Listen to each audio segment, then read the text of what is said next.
You are watching the Maritime Academy channel on YouTube. A small Chinese feeder ship built to move containers from the Ningbo port is partially submerged in the harbor estuary after a reported collision.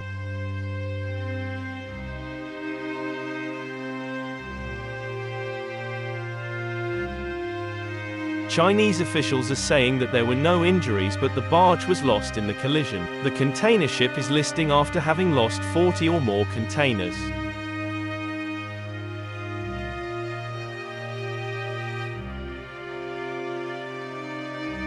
The feeder ship had departed Ningbo on July 17 and was being used to reposition containers to Gishan. The 13,700 DWT vessel Xin Yuan Long 6 was built in 2021 and is 436 feet long. It transported up to approximately 900 containers. Chinese media reports are saying the vessel collided with a sand barge in the busy estuary outside the port.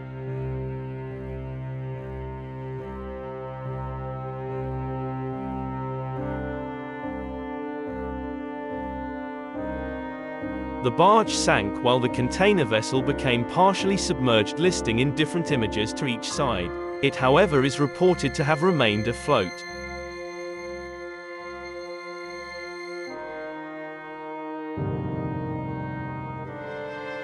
The Ningbo Maritime Affairs Department said that the crew was removed from the container ship. A salvage operation is working to retrieve the floating containers and stabilize the vessel.